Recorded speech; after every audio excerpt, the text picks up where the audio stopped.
আকাশের অবস্থা তেমন একটা ভালো না, অবস্থা বেশি একটা ভালো না। আসসালামু আলাইকুম, সবাই কেমন আছেন? আশা করি সবাই ভালো আছেন। আপনাদের দোয়ার ভালোবাসায় আমি রাজু অনেক ভালো আছি। তা নিয়ে আসলাম বরিশাল লঞ্চ ঘাট থেকে অনেক দিন পরে নতুন একটি ভিডিও।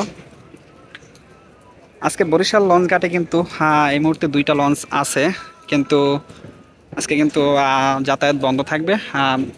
ঢাকা থেকে কিন্তু লঞ্চ আসতে আছে, কিন্তু বরিশাল থেকে আজকে যাবে না, কারণ আবহাওয়ার অবস্থা বেশি একটা ভালো না।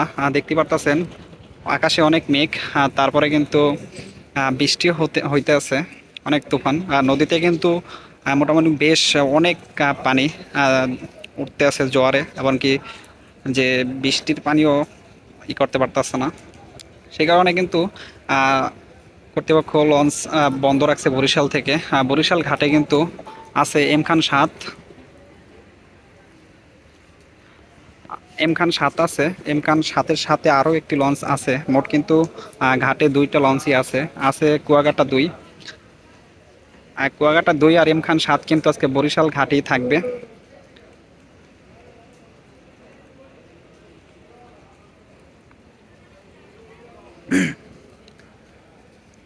তা কিন্তু একবারে ঘাটটা কিন্তু পুরা ফাঁকা, তেমন কোনো লোকজন নাই। কারণ লঞ্চ গেলে তাইলে কিন্তু ঘাটটা পুরা লোকজনে ভরা থাকতো। দেখতে পারতেছেন আকাশের অবস্থা তেমন একটা ভালো না, অনেক বর্ষা। আর ঢাকা থেকে কিন্তু দুইটা লঞ্চ আসতে আছে বরিশাল।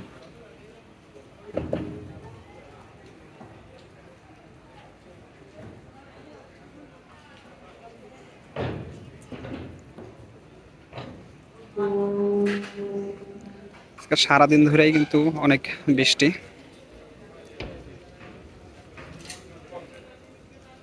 আর এই সাইডে ভোলার যে ঘাট আছে, ভোলার ঘাটেও কিন্তু বেশ কিছু লঞ্চ ঘাটে ভিড়ানো আছে।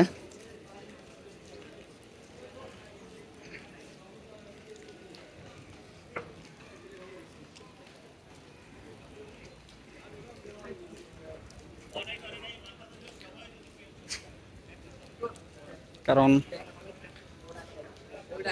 ঝড় তুফানের ভিতরে কিন্তু লঞ্চের যাতায়াতে একটু প্রবলেম হয়, আপনারা সবাই জানেন। আর সেই কারণে কিন্তু কর্তৃপক্ষ লঞ্চ বরিশাল থেকে বর্তমানে বন্ধ আছে। আর ঢাকা থেকে সম্ভবত দুইটা লঞ্চ বরিশাল আসতে আছে।